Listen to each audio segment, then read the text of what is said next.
Au verset 2, il est dit ceci, elle était au commencement avec Dieu. Au verset 14, la parole a été faite chair. Nous avons entendu ici, au commencement était la parole. Et cette parole s'est faite chair. Et elle habitait parmi nous, pleine de grâce et de vérité. Et nous avons contemplé sa gloire, comme celle du Fils unique venu du Père. Et en verset 18, il est dit, personne n'a jamais vu Dieu, Dieu le Fils unique, qui est dans le sein du Père, lui l'a fait connaître. Donc, lorsqu'on lit ici, dans ce verset, il est dit ici, c'est Jésus-Christ, Dieu venu en chair. Alors, tel n'est pas le cas. Cela ne peut pas du tout être le cas. Tout d'abord, il faudrait que vous reconnaissiez que ce n'est pas tous les chrétiens qui croient que Jésus-Christ est Dieu. C'est-à-dire que parmi les chrétiens, il y a ceux qui croient que Jésus-Christ n'est pas Dieu. Entre autres, les témoins de Jéhovah, les gens de The Way International du Dr Paul Wierwell, et ensuite il y a aussi les monistes également, du révérend Sam Myanmoun, ainsi que d'autres qui ne croient pas que Jésus-Christ est Dieu. Mais du moins pour ceux qui croient que Jésus serait Dieu, et en se basant sur ce passage de l'évangile déjà, moi je dirais simplement qu'ils sont grandement dans l'erreur. D'ailleurs, lorsque l'Écriture dit, par exemple, au commencement était la parole était avec Dieu, et la parole était Dieu, cela veut dire quoi? Est-ce que cela équivaudrait, par exemple, à dire au commencement était la table, et la table était avec le menuisier, que la table était le menuisier? Non. Au commencement était la parole était avec Dieu, la parole était Dieu, ça veut dire quoi? Normalement, les chrétiens, naturellement, les chrétiens s'attellent sur le verset 14 qui dit, je cite, que vous avez d'ailleurs lu ici, et la parole a été faite chair. Et ils pensent qu'à partir de là, donc Jésus serait Dieu venu sur la terre sous forme humaine.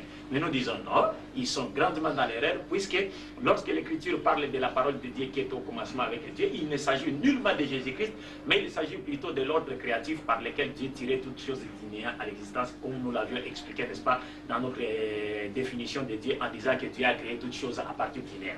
Il a créé toutes choses à partir de sa parole. Et c'est ce qui est confirmé dans Genèse chapitre 1, verset, vous avez dit dans la Bible, moi aussi je vais m'en servir de la Bible pour vous démontrer cela.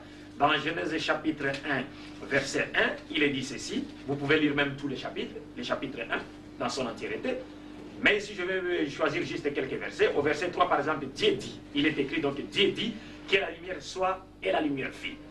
Au verset 6, Dieu dit qu'il y ait une étendue entre les eaux pour séparer les eaux des eaux.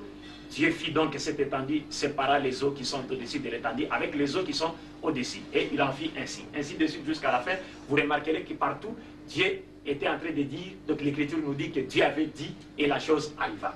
Dieu a dit et la chose est arrivée. Et nous disons que lorsque le verset dit au commencement était la parole était avec Dieu, la parole était Dieu, et rien de ce qui a été fait n'a été fait sans elle, il ne s'agit nullement de Jésus-Christ, mais il s'agit plutôt, comme je l'avais dit ici, de la parole de Dieu par laquelle il a tiré toutes choses du néant à l'existence. C'est-à-dire qu'au commencement de la création, Dieu a créé toutes choses par la parole. Puisque le Coran, dans son chapitre 36, verset 82, dit ceci, je cite, Bismillah ar-Rahman ar-Rahim, Innama amuruhu illa arada shay'an an yakhula lahu kun fayakun. Le Coran dit, donc j'ai traduit le verset en question, le Coran dit ceci, et lorsque Dieu veut faire quelque chose, son commandement est soit et la chose arrive. Et donc c'est ainsi, ici dans ce passage de la Bible, il est question de la création de Dieu qui était venu, que Dieu avait fait de l'existence des choses créées, ou des choses créées qui sont venues à l'existence par la parole de Dieu. Moi, dis-moi, les chrétiens s'appuient sur le verset 14 pour dire de Jésus que non, il est la parole, comme le premier verset dit que la parole était Dieu, et que cette parole, au verset 14, a été faite chair. Donc il voit par là, n'est-ce pas, la venue de Dieu sous la forme humaine à la personne de qui? De Jésus-Christ, qui est l'appel de Dieu soit sur lui. Mais ils lisent le verset 14, ils s'appuient sur le verset 14, mais on a comme l'impression des fois, lorsque les chrétiens lisent ce verset-là, ils n'arrivent pas, ils ne terminent pas tous les versets.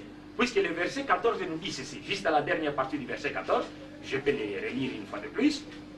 Au verset 14, nous lisons ceci, la parole a été faite chair et elle a habité parmi nous, pleine de grâce et de vérité, et nous avons contemplé sa gloire, une gloire comme celle du Fils unique venu du Père. Donc le verset ne nous dit pas une gloire comme la gloire du Dieu unique venu sous forme humaine, mais plutôt une gloire comme la gloire du Fils unique venu du Père. Encore Fils unique, puisque nous, avec les chrétiens, nous ne nous attendons pas aussi sur la...